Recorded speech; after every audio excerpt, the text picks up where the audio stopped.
Hello, and welcome to Business Transition, also known as the page where it's just Ali here. That's me. I'm going to be talking about private school versus state schools today. As you guys know, or some of you may know, I went to both, also known as, 8 private schools or so, and 2 state schools, secondary and primary combined. So I think I have quite a good understanding of the main differences, and I want to talk about them and compare them. Which one is really better, and which one perhaps is it worth it, type of education there, as well as the type of people you meet and all that type of stuff. So, number one, let's just get into it. Number one, I think that private school, for instance, the main con is it's really expensive. Whether it's secondary school or primary school, it still is a few £1,000s per term, at least in the UK, and per term being like a couple of months, as you know. It's like, I guess, university prices in a way, university being £9,250 a year of just tuition. It's really expensive, and that's the main con. I guess there are like many bursaries and scholarships which for sports, which is a good thing, and I knew many people that did do it, but if you're not eligible, obviously, then it's not a good thing. And state school's basically free. The only thing you need to get here for state school is laptop, maybe, if you need one, but you can always borrow that in school facility, and textbooks, those kind of stuff. Actually, they give them as well, just pencils and all that. Number 2 point is, in private school, you tend to have better facilities. That's the one thing I found myself anyway. So, for instance, you would have lots of budget cuts in state schools that I found, such as having a school counsellor. You stopped having one even though you're meant to have one technically, just because the school couldn't afford it and had other, budgets budget for other things. There are obviously some schools that are really good in the sense where you would perhaps have schools such as Holland Park in London, and Camden School for Girls, that's another one, where you have even a gigantic swimming pool, and it's a state school, you don't need to pay anything for it, it's just part of the school, but it's also extremely saturated and hard to get into. It's obviously a main con, and unless you have amazing grades or recommendation and happen to live in the catchment area, then you're in a bit of trouble, I guess. Not that a swimming pool is the exact priority and that most private schools have it, because they don't, I guess, some do. But in a private school, you generally have, I guess, one thing that makes them almost equal is private schools and state schools both have similar facilities, as in the after-school clubs I found, or at least the ones I went to. You would both have running club, with lots of teachers willing to do them, or debate club, or debate mate, love that one. I was in there, I don't know if you were. And there's many of them, basically. I think they're generally the same. If you want to know my overall conclusion, which one is better, I would skip towards the end, but feel free to stay and watch. Another thing I would say, number 3, is I think that the people you meet is widely different. In state schools, perhaps, I guess you could say, you're open to more, well, I wouldn't say countries per se, because you have them in private school as well. It's, especially being London, where I am, is quite multicultural, which I think is a good thing. But yeah, it is true that you meet more people with wide range of accents, I guess. In private school, it tends to be posh accents or whatever. I think I've I think I've just had both, honestly. From the people you meet, I've met all sorts of people there, which is a good thing again.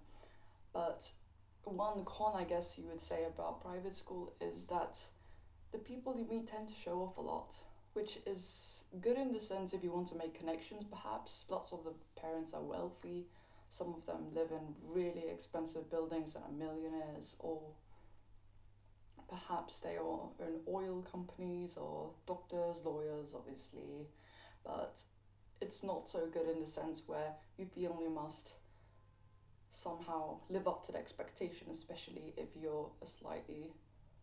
you didn't come from that top class and you just happen to be wealthy because your parents made a way afterwards, or it's from income rather than heredity in a way. So that's a con. There would be lots of people showing off designer brands, even if there's uniforms. It's just, even the uniforms are extremely expensive in private school. There's just nothing you can do, and they expect that you can afford it. Obviously, if you afford private school, they think that you should be able to afford these other necessities. Perhaps another pro I would say about state school is that actually the teacher ratio is rather high, at least the ones I went to, a few state schools I went to.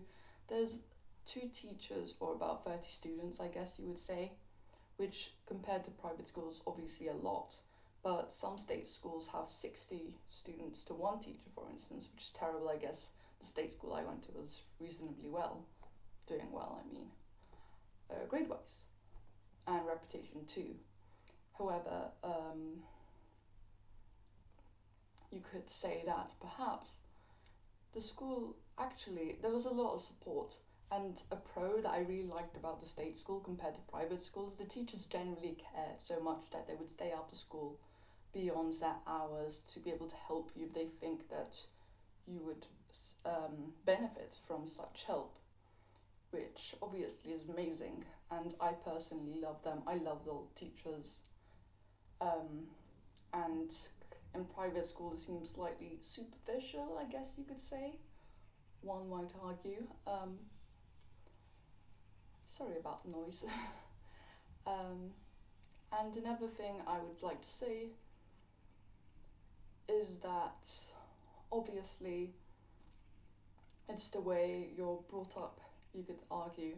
In private school I found that some things were made common, whereas the issues brought up in state school happened to be, more relatable, I guess.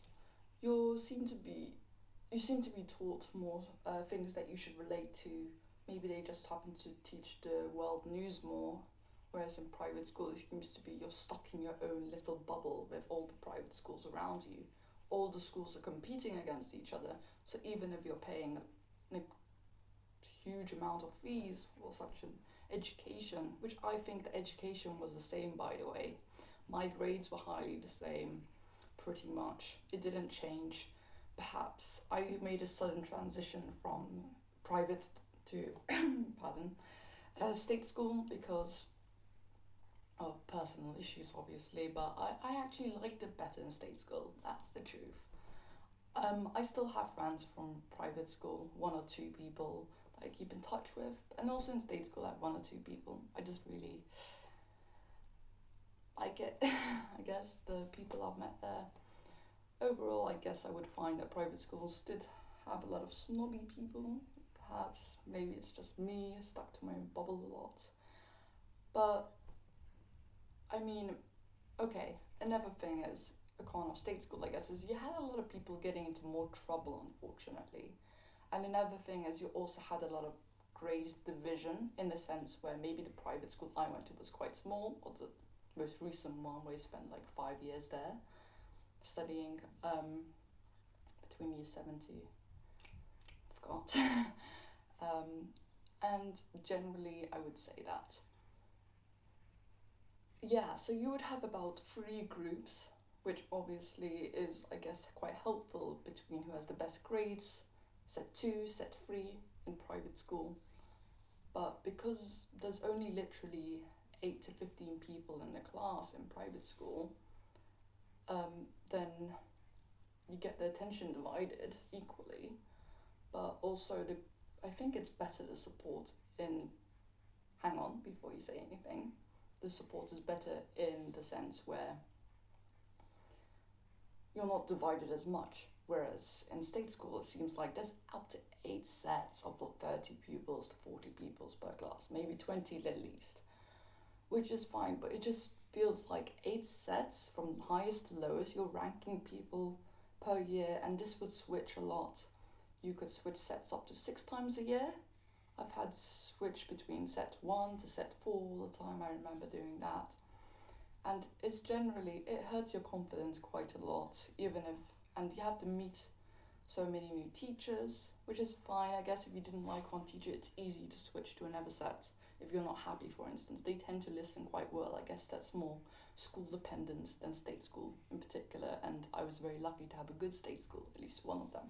The other one being 60 people in one class and hardly any chairs and tables to share, but that wasn't in this country. So overall, I guess you could say that my conclusion is I preferred state school, and if I were to send my children in the future, I would probably send them to state school too, as long as the reputation was a good one, they had the same grades. But there's one more thing I would like to say before I finish this video, and that is I do find it highly biased for people to private school to still go to Oxford or Cambridge, and I know I mentioned this in my last video with the legal systems and all that stuff, but I do think that's quite important to mention, because only one person a few years ago from my school, which would usually get A stars from A levels, my old school, I'm saying, I graduated a few years back, but I do think it's important to say so, because only one person who got all those grades managed to go to Oxford or Cambridge, whereas people who I remember in my old private school getting average grades, B's and C's, somehow end up going to Russell Group universities, whether it's reputation of the school they went to. It was an average private school, one of them, may I mention. It's not the best one in the category. Yet still with those grades, unless they magically improve the students, they somehow managed to go to these Russell Group unis that my peers in my other state school did not manage, if that makes sense. I guess it's teacher reputation as well. So you decide. I would appreciate if you like, subscribe, and all that. But next video, we're probably going to be talking about influencer culture, and I've made 53 topics. I know, I'm quite excited about this channel. I'm going to learn how to edit. So yes, please do stick around, and I'll see you later.